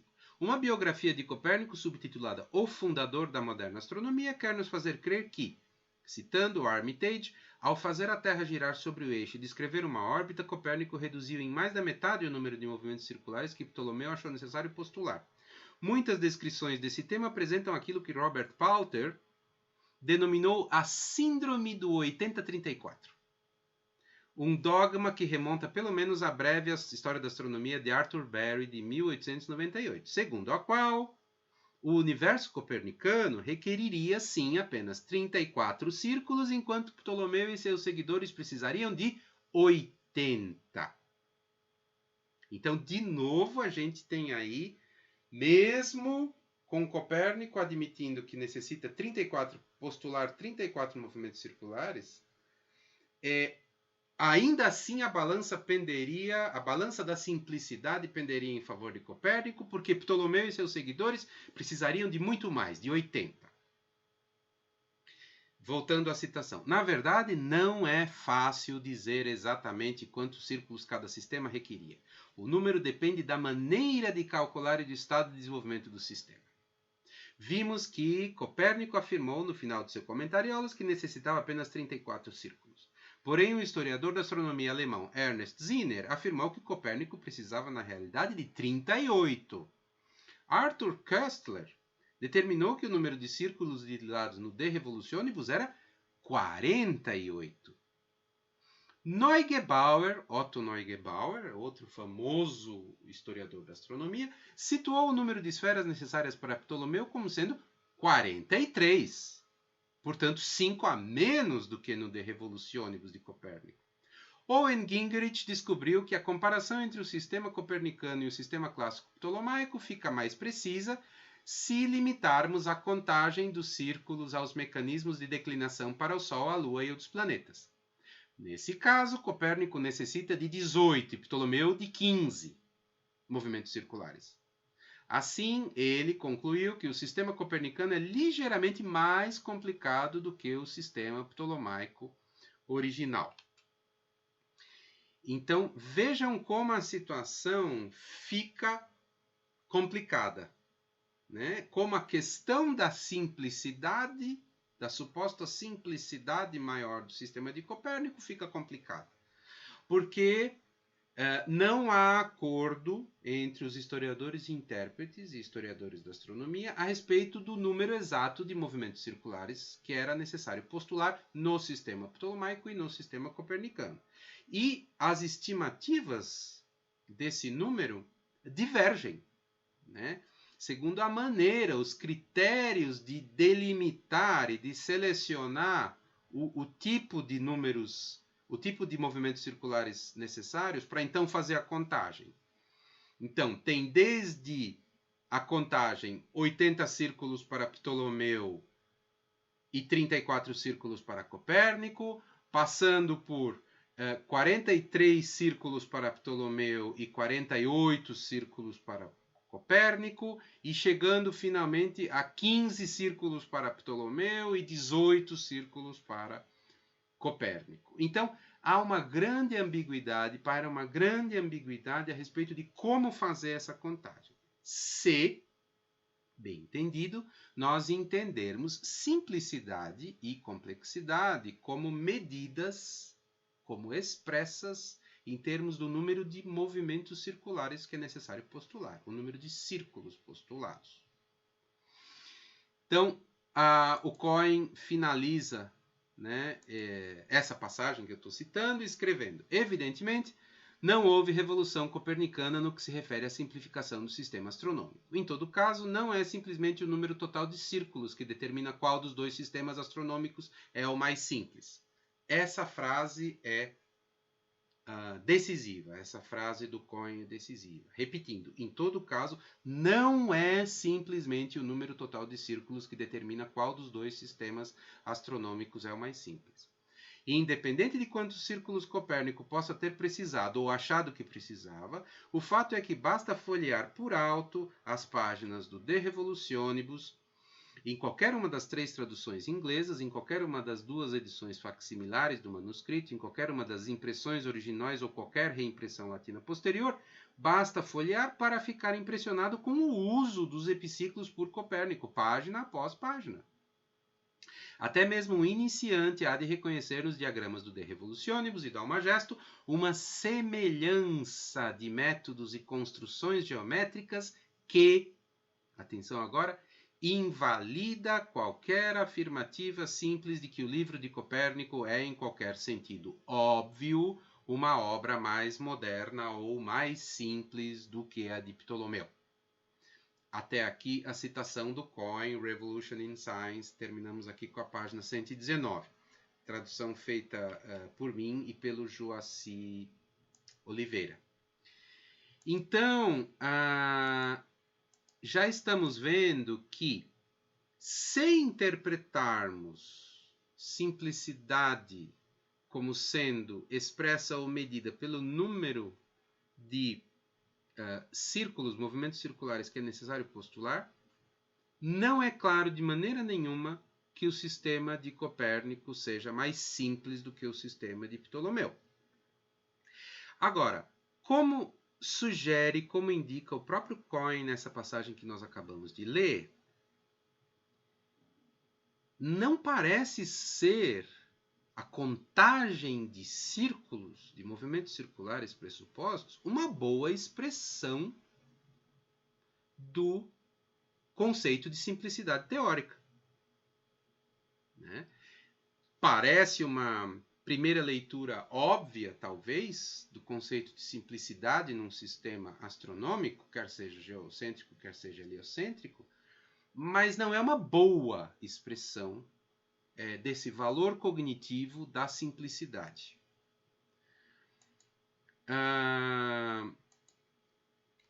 Então,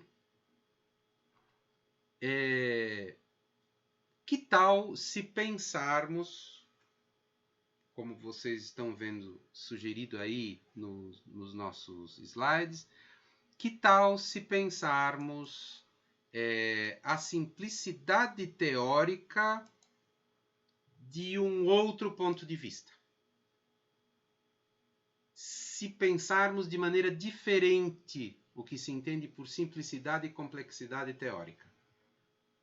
Será que isso seria mais elucidativo? Isso lançaria alguma luz aí sobre a mudança conceitual e mudança teórica do sistema ptolomaico para o sistema heliocêntrico?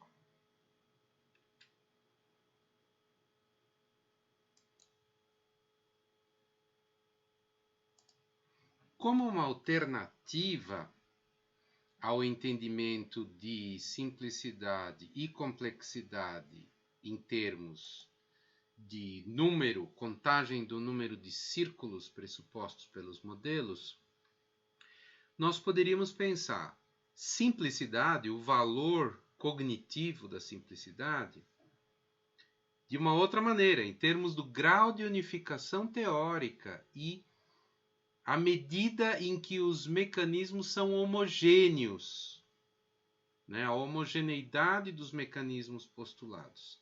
Essa leitura de simplicidade e o seu oposto, a complexidade, é proposta, por exemplo, pelo Michael Heidelberger, um filósofo e historiador da ciência, num texto chamado Algumas Relações Interteóricas entre a Astronomia Ptolomaica e a Astronomia Copernicana. Texto que vocês estão vendo agora aí na tela. Esse é um artigo do Heidelberger que saiu na revista Erkenntnis em 1976, volume 10 da revista Erkenntnis, vocês veem aí no rodapé da tela. Esse texto, é bom lembrar, o link para ele está aqui na página, né, na página da nossa disciplina Filosofia e História da Ciência Moderna. Há um link fechado, mas também há um link aberto para esse artigo do Michael Heidelberger, Some Intertheoretic Relations Between Ptolemaic and Copernican Astronomy. Né? Então está aqui na página da nossa disciplina Filosofia e História da Ciência Moderna, nesse endereço bit.ly/FHCM 2020. Tem o link para o artigo ali. E nesse artigo, o Heidelberger propõe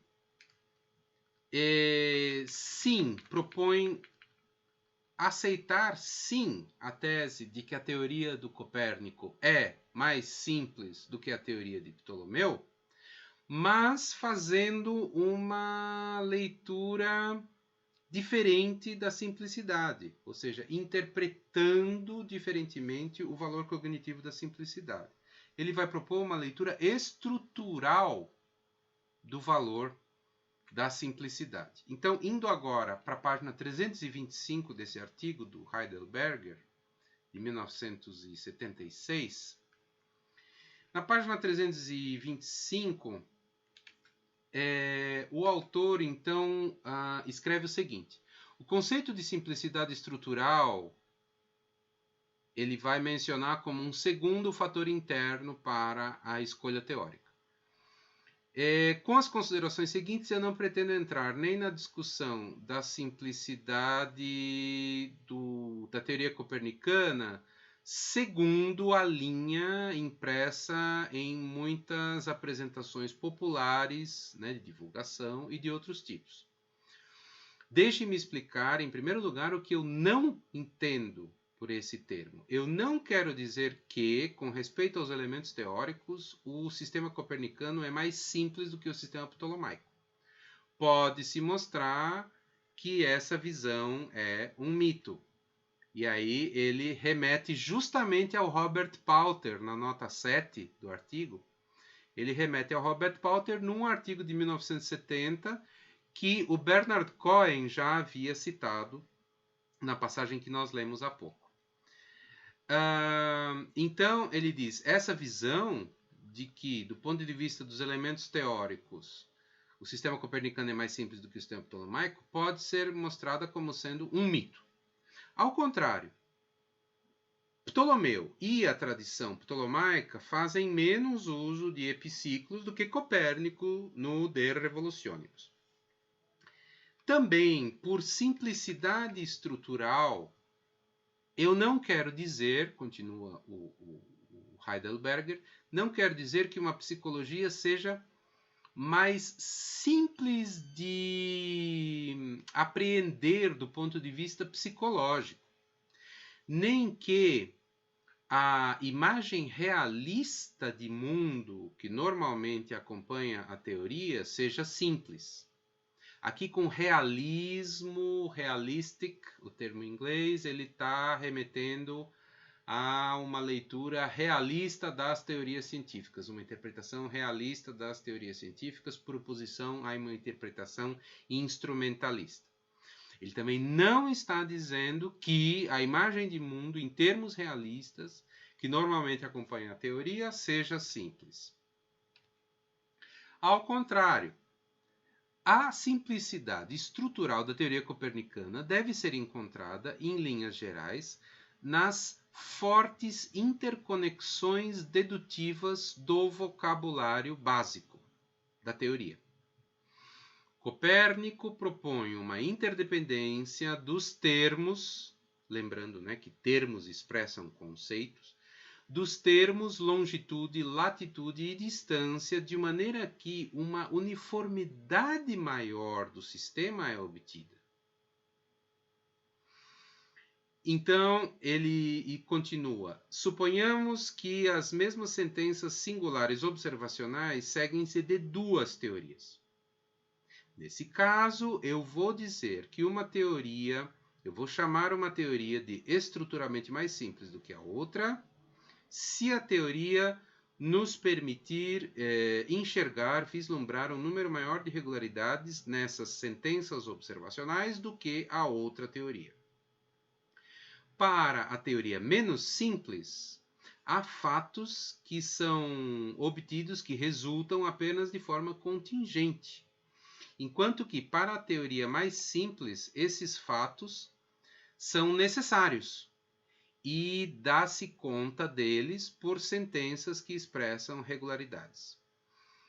Ele conclui essa parte dizendo, uma vez que este artigo visa limitar-se principalmente à história, eu não irei tentar dar uma exposição formal do conceito de simplicidade estrutural.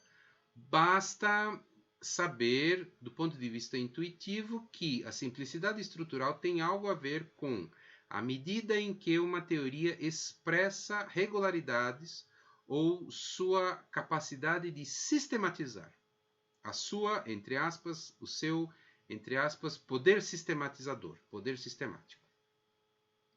Fecha aspas. Isso se tornará mais claro à frente quando eu der alguns exemplos da teoria copernicana.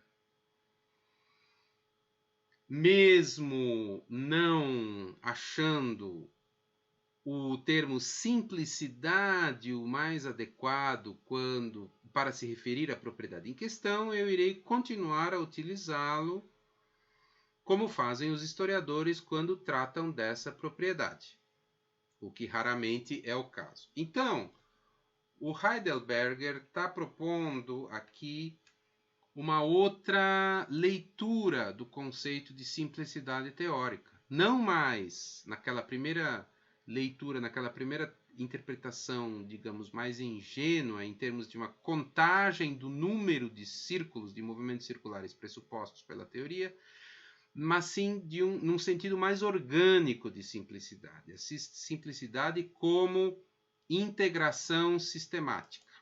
Então, voltando aqui aos nossos slides,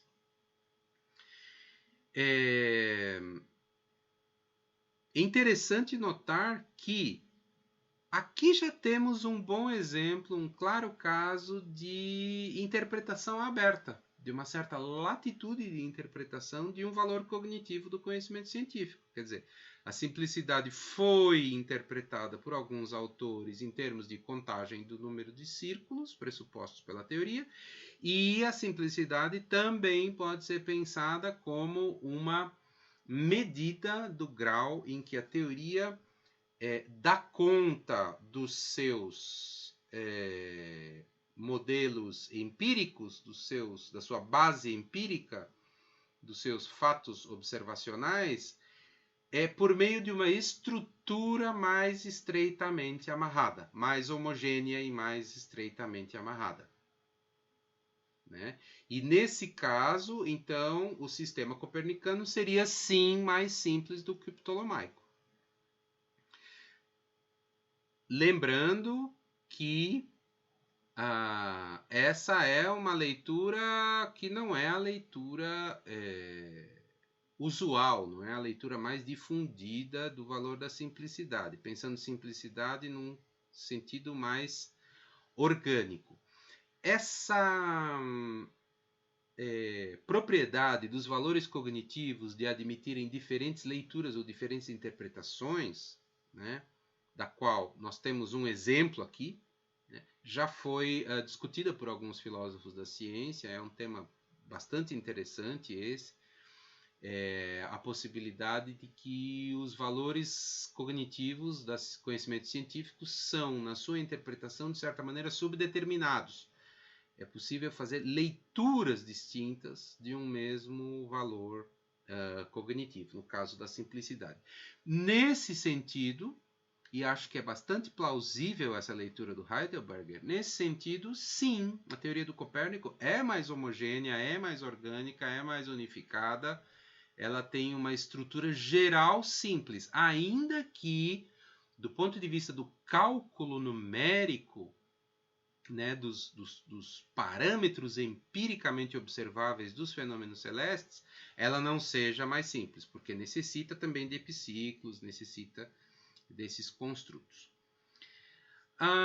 Um outro aspecto que eu quero mencionar ainda em conexão com isso, vocês veem aí na tela, é o fato de que Copérnico não deu as costas ao chamado axioma platônico na descrição dos movimentos celestes. O axioma platônico, nós já comentamos a respeito dele em vídeos anteriores desta série, do nosso curso de Filosofia e História da Ciência Moderna.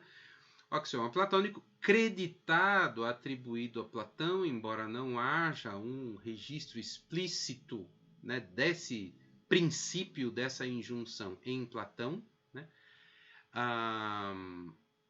É em Eudoxo que a gente encontra uma primeira implementação, uma aplicação do axioma platônico, como foi registrado por Aristóteles e por outros autores antigos. O axioma platônico, então, prescrevia que os movimentos circulares os movimentos celestes deveriam ser descritos por movimentos circulares uniformes ou combinações de movimentos circulares uniformes. Então, Copérnico não abandona esse axioma platônico, né? Ele não abandona o axioma platônico, então, nesse sentido, ele ainda está vinculado à tradição, né, à tradição astronômica e cosmológica dos movimentos circulares, e ele tampouco abandona o conceito de orbe.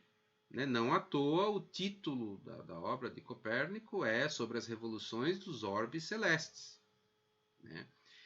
Então, em Copérnico, a gente ainda tem esse elemento de conservadorismo, digamos assim, né?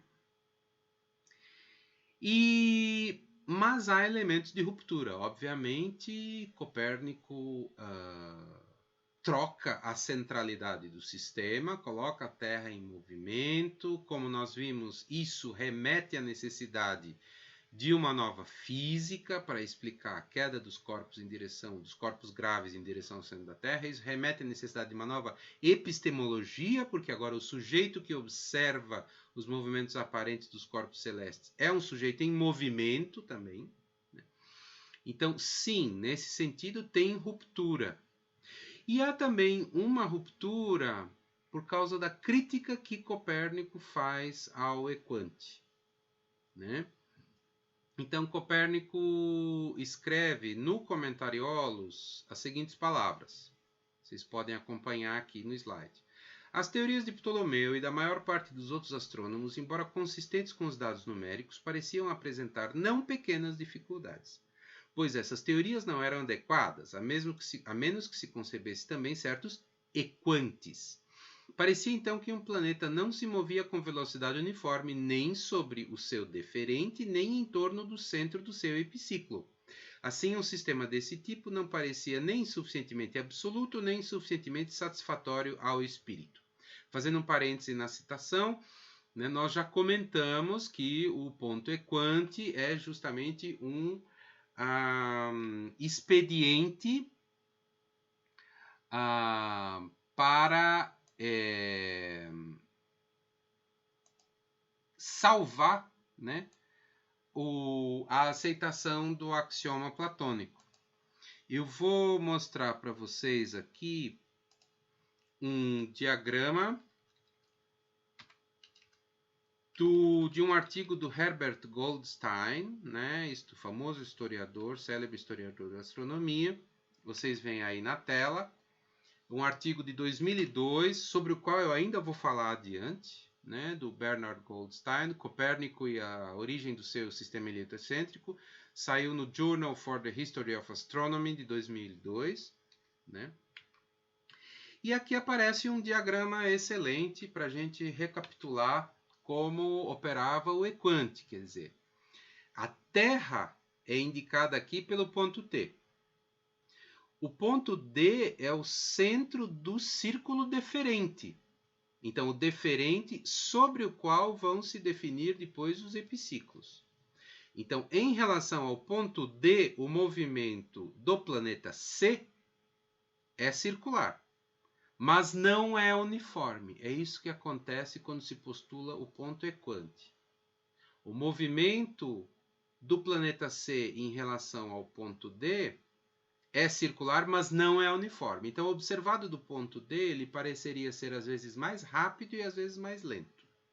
O ponto equante, aqui denotado por Q, vai ser um terceiro ponto que não é nem a Terra e nem o centro do deferente, é um terceiro ponto em relação ao qual o movimento é uniforme.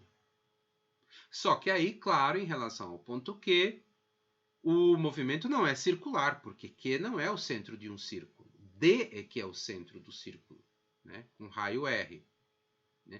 Q é um ponto em relação ao qual o movimento é uniforme, porém não circular. D é o centro do deferente, em relação ao qual o movimento é circular, porém não uniforme. E T é o ponto denotando a posição da Terra. Então, o ponto Q, o ponto equante, era uma construção, era um expediente, era um dispositivo matemático de cálculo da astronomia antiga extremamente original, extremamente criativo, pode-se dizer genial. E era uma maneira, de certa maneira, era uma maneira de salvar o axioma platônico, tensionando-o ao extremo. Quer dizer, o que dizia o axioma platônico? Que os movimentos deveriam ser circulares e uniformes. O que faz o equante? Bom, o equante é um ponto que, tomado em conjunto com o centro do deferente, permite satisfazer o axioma platônico, só que de uma maneira bem artificial. O movimento é circular em relação ao ponto e uniforme em relação ao outro, não ao mesmo ponto. Então, do ponto de vista formal e numa leitura, digamos assim, tolerante do axioma platônico, o axioma platônico se via satisfeito. Então, o equante, como eu já comentei em vídeos anteriores, ele foi pivô de várias críticas e vários intérpretes e vários astrônomos e historiadores da astronomia expressaram reservas com respeito à artificialidade do equante. Então, voltando à passagem do Copérnico no Comentariolos, o Copérnico disse que parecia que essas teorias não eram adequadas, a menos que se concebesse também certos equantes. E um sistema desse tipo, escreveu Copérnico, não parecia nem suficientemente absoluto, nem suficientemente satisfatório ao espírito. Ele prossegue. Tendo-me tornado consciente desses defeitos, com frequência considerei se seria possível encontrar, talvez, um arranjo mais razoável dos círculos, a partir do qual cada aparente desigualdade pudesse ser derivada e na qual tudo se movesse uniformemente em torno do seu próprio centro, como requer a regra do movimento absoluto. Depois que me dediquei a esse problema, muito difícil e quase insolúvel, finalmente me ocorreu a sugestão de como ele poderia ser solucionado utilizando construções menos numerosas e muito mais simples do que se usava anteriormente, caso eu pudesse fazer algumas suposições, chamadas axiomas. Elas seguem a seguinte ordem. E aí, seguem-se as 7 exigências ou suposições que a gente já mencionou aqui nos slides, né? As 7 suposições ou 7 axiomas de Copérnico no Comentariolos, no pequeno comentário. Também no De Revolutionibus, né? No Sobre as Revoluções, já bem para frente na obra, no livro 4, capítulo 2,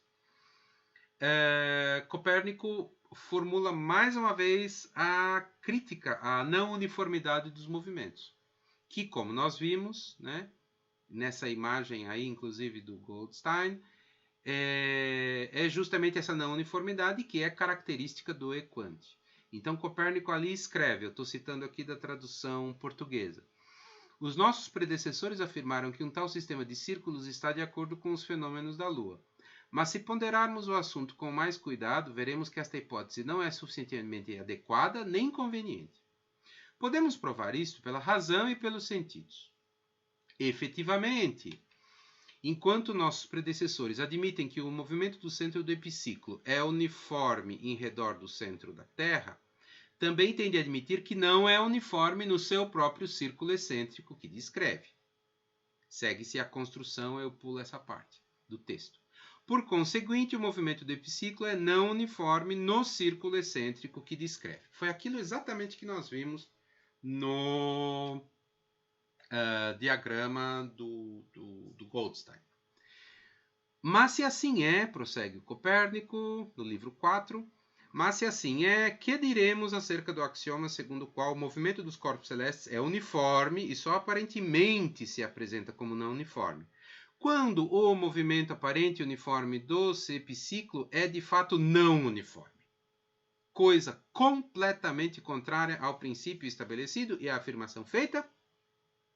Mas, se dissermos que o epiciclo se move uniformemente em redor do centro da Terra, e que tal basta para salvaguardar a uniformidade, então, que espécie de uniformidade será aquela que existe num círculo estranho, no qual o movimento do epiciclo não ocorre, ocorrendo sim no próprio círculo excêntrico deste epiciclo?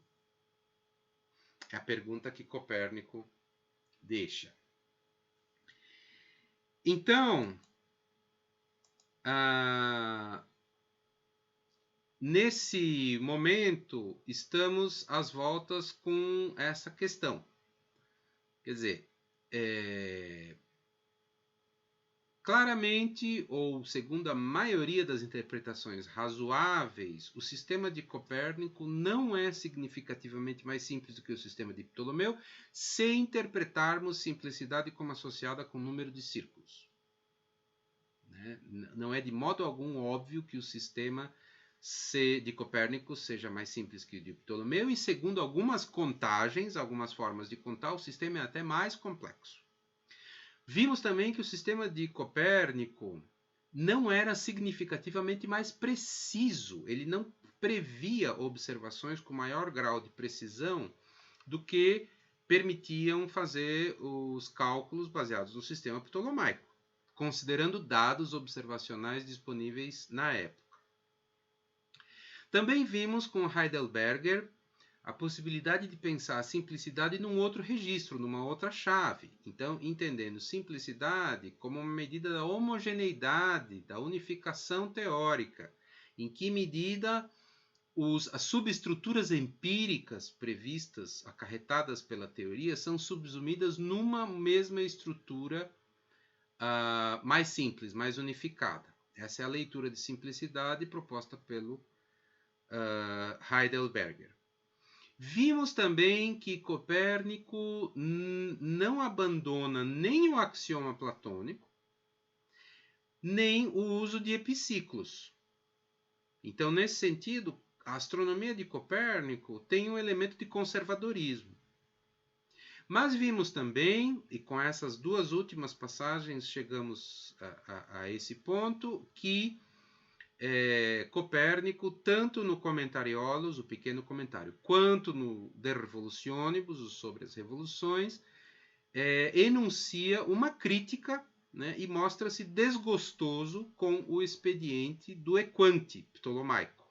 Né? Então, faremos agora, neste vídeo, uma pausa, né? Neste ponto. Quer dizer, esta é a situação.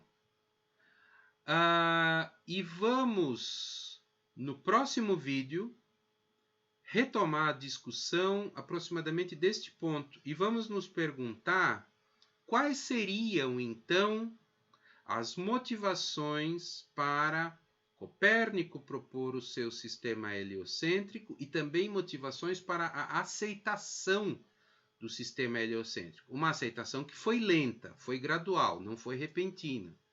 Como nós sabemos, levou muito tempo para que a comunidade científica absorvesse, aceitasse, consolidasse o sistema heliocêntrico de Copérnico como a sua nova ortodoxia, digamos assim.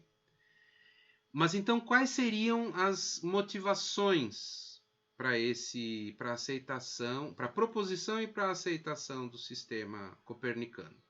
Uma vez que, do ponto de vista da precisão, ele não representa uma melhoria, um aperfeiçoamento em relação ao sistema anterior. Com relação ao número de círculos, também não apresenta uma melhoria, um aprimoramento, um aperfeiçoamento. Talvez, então, a chave para entender as motivações de Copérnico e da recepção e da aceitação, ao fim e ao cabo, do copernicanismo, estejam naquela leitura, em algo que vai na direção daquela leitura que o Heidelberger propôs da simplicidade. O que ele chama de simplicidade estrutural, né? Então, continuaremos com esse tema no próximo vídeo, né, no 5º vídeo da nossa série, que será o segundo vídeo dessa parte 2 da unidade 1, Revolução Astronômica, do nosso curso de Filosofia e História da Ciência Moderna. Então, muito obrigado por enquanto a todos e a todas que me acompanharam até aqui, que partilharam desse trajeto comigo, e nos vemos, então, no próximo vídeo. Muito obrigado a todos e a todas.